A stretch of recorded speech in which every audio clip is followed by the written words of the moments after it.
Live from Fargo and serving you on TV, online, and on the go, this is Valley News Live at noon.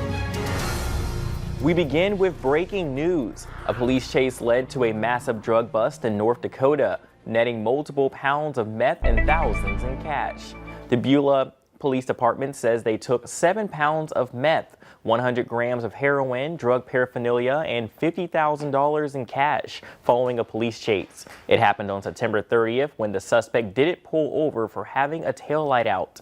Eventually, the suspect was taken under arrest. Police say the individual is facing several felony charges.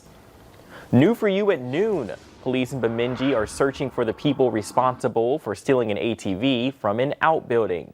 Police say they took the theft report on September 29th. The ATV in question is a Yamaha Raptor. Now it's on your screen. No other information about the theft is being released at this time. And contact Bemidji Police if you have any information about the theft, and that number can be found on the bottom of our screen.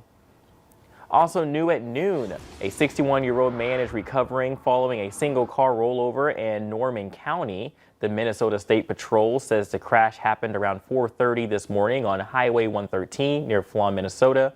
The report says Paul Erickson of Hawley, Minnesota, went off the road and rolled into a ditch. State troopers say alcohol was involved in the crash. Erickson is expected to be okay. No one else was in the vehicle or involved in the crash. Now the weather that I am used to is finally back. Good old warm and feeling quite pleasant. It's even beautiful. Let's check in with meteorologist Lisa Green, and welcome back, my friend. I've missed you. Oh, thank you.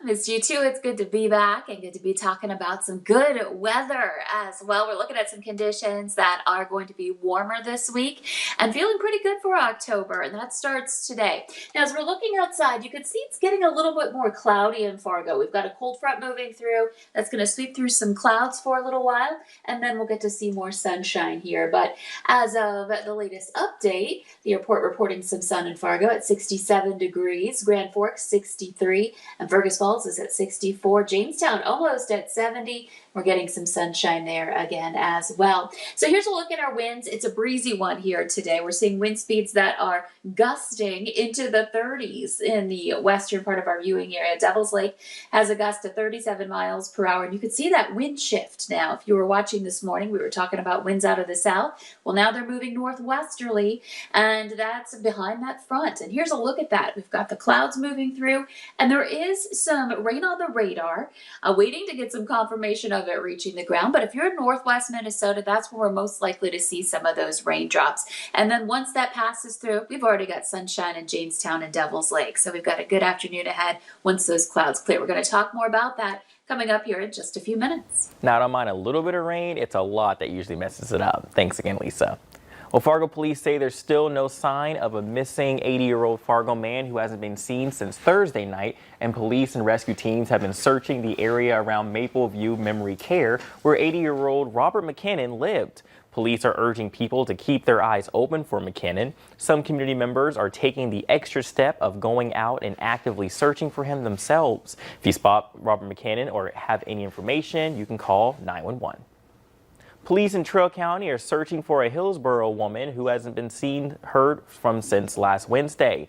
39-year-old Lisa Erstad was last seen on a Ring doorbell, leaving her home around 11:45 last Wednesday night. She was wearing a black jacket with the wording of Vulcan on the back, blue jeans, and was carrying a brown purse. Erstad has not been seen getting into a vehicle. Anyone with any information is asked to call the Trail County Sheriff's Department. Their number is provided on the bottom of our screen. The Early Childhood and Community Ed Center in Detroit Lakes is shutting down today and tomorrow after someone there tested positive for the coronavirus. A Facebook post says they were notified that the person was at the Lincoln Education Center on September 29th and 30th. That's last Monday and Tuesday. All programming at the facility is canceled today and tomorrow in order to clean, disinfect, and await further guidance from the State Department. Staff and families of children who were in close contact with the positive case will be notified and required to stay home until October 13th. People who will experience COVID symptoms should contact their healthcare provider. If you've flown recently, you know that airlines require you to wear a face mask. But on one flight from Arizona to Utah over the weekend, an argument over a face mask came to blows. Riley Lansford was sitting by the two men who got into the fight. After the first punch, she got out of the way and started recording. A passenger sitting in the row behind Kylie argued with the flight attendant over wearing a face mask. He was only wearing a face shield, which according to Allegiant's policy is not an alternative to a face mask. Riley says another passenger sitting next to her turned around and started heckling the man, and that's when the fight started. I just hear and see like one swing of an arm, and I just bolt to the front of the plane with the flight attendants. At first he's kind of choking or, has a hold of the guy's neck, and then you see him pulling his hair and just like hitting him in the back. Now, flight attendants did escort the first passenger off the plane while they were still at the Phoenix Mesa airport. The other passenger was allowed to stay. Allegiant has not yet responded to requests for comment. Well, as soon as parents were getting adjusted to their already complicated schedule for this school year, a majority will have to change it again at one local school district. Fargo Public Schools high schools and middle school students began distance learning today. Elementary school students will continue on a hybrid learning model. During this time, students will use Zoom and Equal for class sessions. Each session will be 65 minutes. Students have to stay on for a minimum of 45 minutes until their homework is complete. Students must also show their faces for attendance purposes.